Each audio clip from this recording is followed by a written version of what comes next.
Sup, nerds? Welcome back to Sequences and Series Make Sense, actually.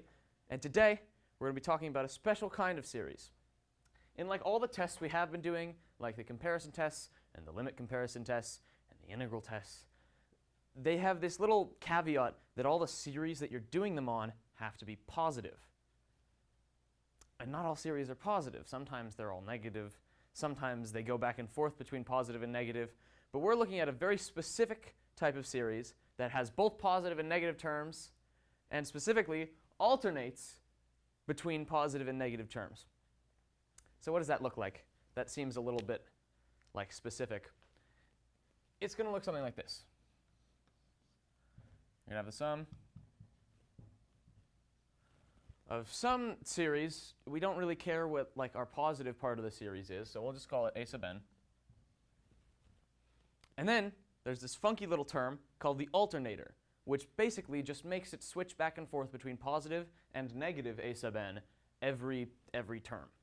The most common one of these is this, times -1 to the n. And that makes sense because when n is 0, -1 to the 0 is 1, and so it's just positive a sub n. And then when it's 1, it's negative a sub n. Then when it's 2, it's positive a sub n. Back and forth, back and forth. So this doesn't actually change the value of the series at all. It just changes whether it's positive or negative. OK, that's a good alternator. You'll also see alternators that look like this, n plus 1, n plus 2. That doesn't really change what it does. It just offsets where the positives and negatives start. But don't be fooled. This is not an alternator, because now it's always going to be even, and this is always going to be 1, so it doesn't alternate anymore. Sometimes they'll try to throw you off by giving you a funky type of alternator. Sometimes they'll give you something like this.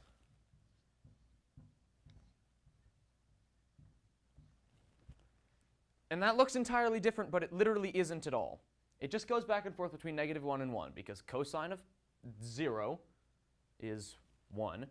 Cosine of pi is -1. Cosine of 2 pi is 1. And it goes back and forth between 1 and 0 like that. And so alternating series are just some series and then a little bit that I'm going to call the alternator that makes it go back and forth. And so these end up looking generally something like this, where you've got the series that bops back and forth from positive to negative.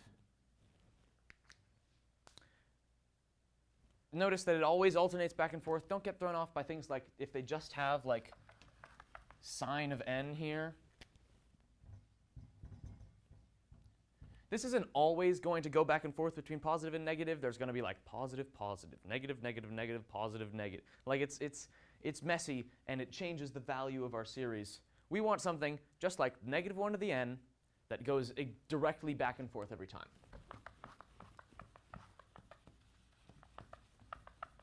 You might look at this and say, this looks a lot more complicated than a line that goes to 0. But it is actually the exact opposite. Alternating series are really cool in terms of convergence because they do all the work for us. Every single time you go another term forward, it's like canceling itself out, basically. And so you're left with these itty-bitty little terms. And so it's really easy for series that alternate to converge.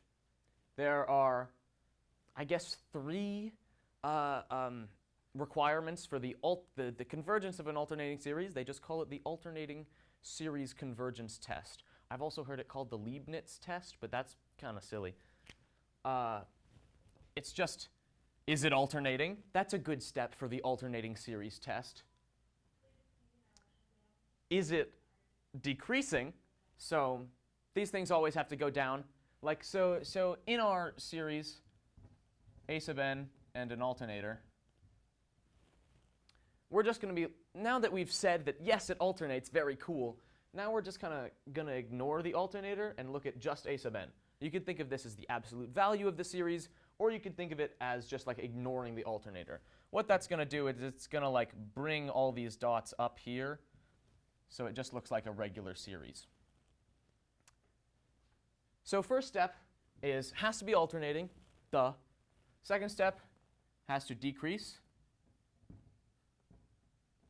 And they write this as like a sub n plus 1 has to be less than or equal to a sub n. That literally just means it has to go down, right? And it makes sense that it has to go down, because if it's going up, does this look like it converges?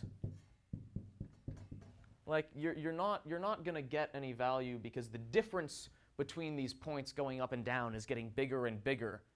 And so your sum is getting bigger and bigger. So yeah, they have to decrease. And they have to decrease to 0.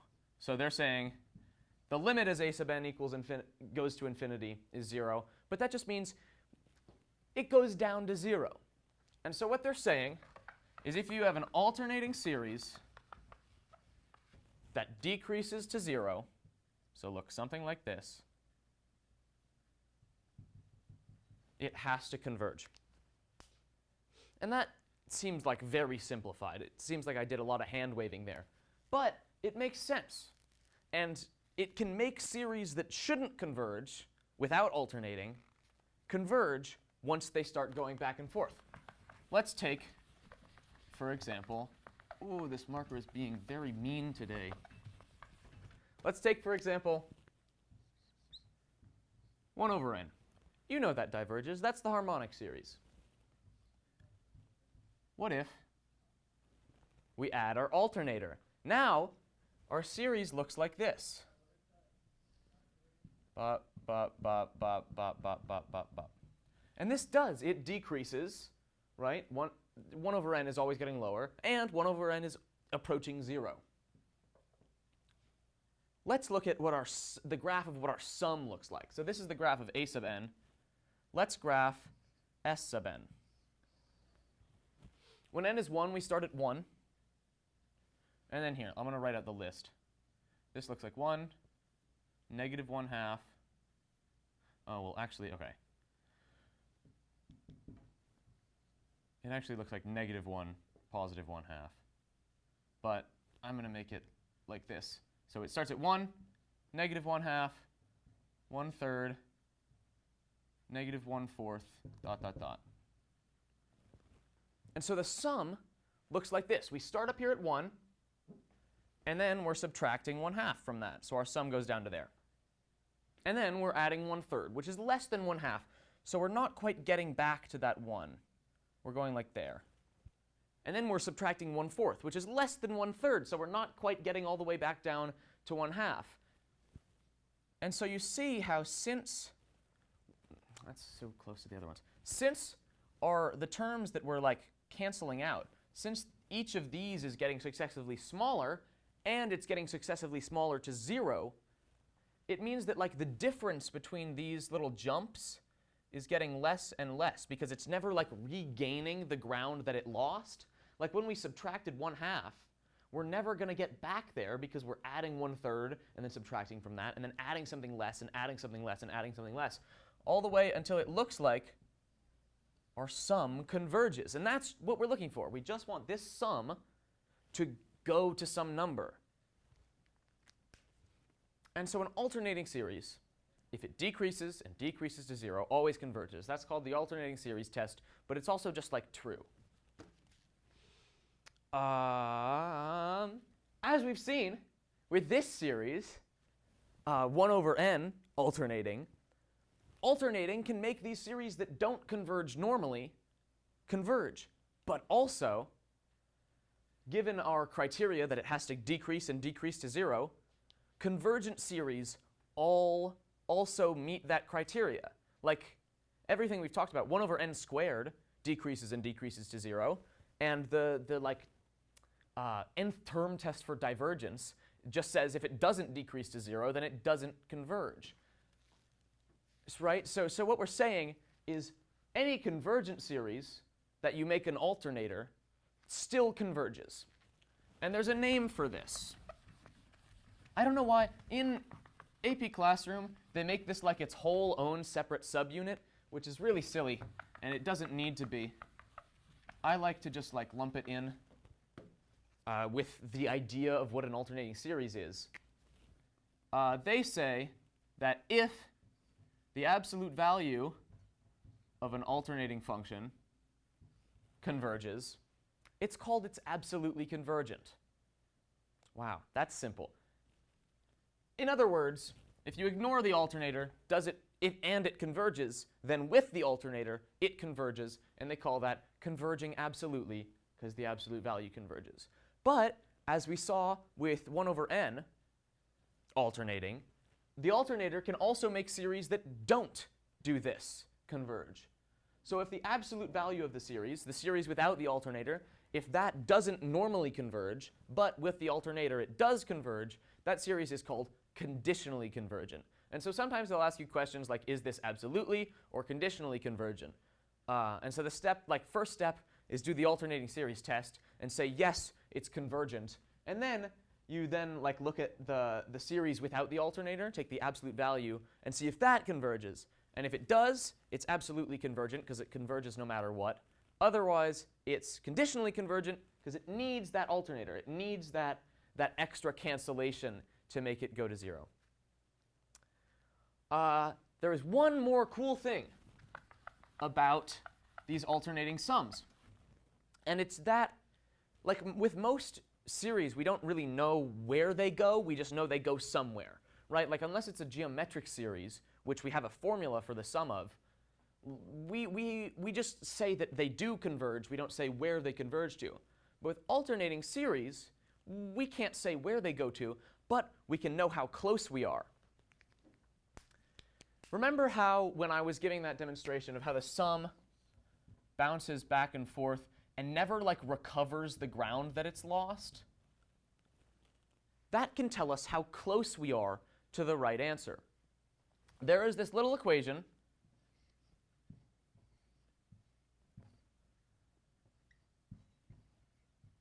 which looks a little bit fancy, but it's just saying how close we are to the real sum has to be less than the next term. Let's look a little closer at this. This is saying the absolute value, so we can be positive or negative, the real sum, the actual sum of the series, the difference between that and the sum of the first n terms. So like if we added 1 minus 1/2 plus 1/3, this is the first 3 terms of that series. So s minus s of 3, the difference, like how close we are, the difference between them is at least the next term of the series. So in this case, a sub 4, which is 1/4. And that might seem kind of arbitrary. Like why is how close we are determined by the next thing we're going to add? But it's because of this thing where if the sum is here, we are bouncing back and forth, and we're never making up the ground we've lost. Like here, we've subtracted 1/2.